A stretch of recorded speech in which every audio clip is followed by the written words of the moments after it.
Beijing acknowledges now that they don't think it originated in that market. Well, it may not have originated in the market, but it certainly could have. I think you could say we don't know how and where it originated. He can't quit the wet market theory. So why should we trust them now? Here now to react, a man in the middle of it. Senator from Kentucky, Rand Paul. Senator, thank you so much for joining Fox News Primetime. Really appreciate it. Thanks for having me. Absolutely. So we have the introduction of Omicron. You have the way in which the South African doctor has characterized it, which is thankfully unusually mild. Yet when you watch the media, elected officials, they're on hyperdrive on the fear index. Your response to where we are right now with this now third iteration? You know, I think the hysteria gets the better of the media, and we need to calm down, take a breath, and see what this is. Now, if it turned out to be worse, then we're going to have to, make some decisions. But it looks like, and this is what happens a lot of times with viruses, as they mutate, they become more transmissible, more easily contagious, but a lot of times they become less deadly. And that's what the reports are, at least the initial reports from South Africa are, more transmissible, but fortunately less deadly. Senator, do you agree or disagree with the decision to institute a travel ban in South Africa and surrounding countries? Remember, Joe Biden characterized it as utterly racist against black and brown people for Donald Trump to do so. Now they're doing it, but it could wait until Monday. It's incredibly hypocritical for him to have criticized Trump and now do the same thing. But if you ask me just about bans in general don't work. Almost nothing that man does works to slow down the spread of a virus. The vaccine works, and natural immunity. Everything else we've done could have possibly delayed it a little bit, but really probably has done little, if nothing, to changing the trajectory of things. Every time we've instituted a mandate, whether it be masked or social distancing or how many people can be at a restaurant or how late you can get a drink at a bar, none of this affected the trajectory of the virus. The virus has moved. The numbers of viral infections per day have moved regardless of what man has tried to do. Other than the vaccine, and the vaccine was working pretty well in May of April, but now the vaccine isn't working so well and the virus is escaping it. So the one thing they could do, they're not doing, and that is we should allow for a new vaccine to be introduced. They have it waiting, but they're not doing anything to introduce the new vaccine. Why would they not introduce a new vaccine?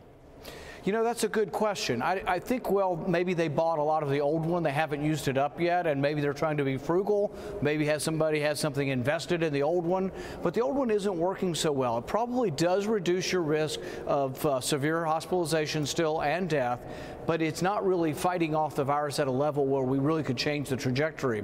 In April and May of this year, we got down to less than 10,000 cases a day. We did that when the first vaccine was very, very effective.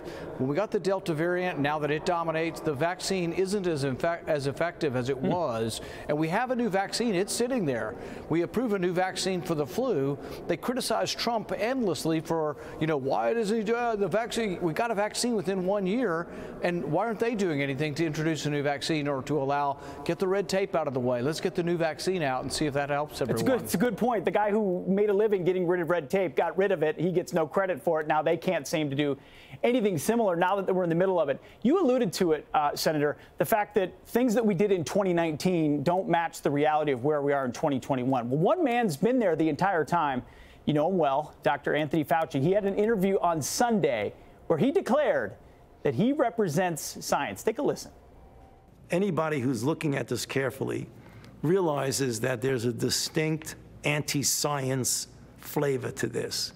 So if they get up and criticize science, nobody's going to know what they're talking about. But if they get up and really aim their bullets at Tony Fauci, well, people could recognize there's a person there, so it's easy to criticize. But they're really criticizing science because I represent science.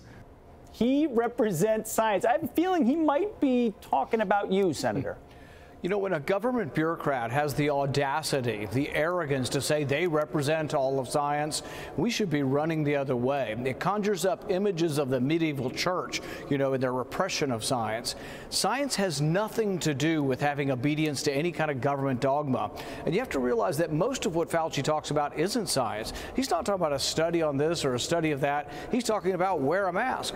Well, when you talk about the peer-reviewed studies of masks, there was one done in Denmark, showed that it didn't work. work. When you look at all of Sweden, 1.8 million children have not been wearing masks for the last 2 years. They've had 0 COVID deaths. And you say, well, have the teachers been infected? Well, it turns out the teachers are infected at the same rate as the rest of the public. So they've had no mask for a year and a half, and it has worked, and that's a whole country.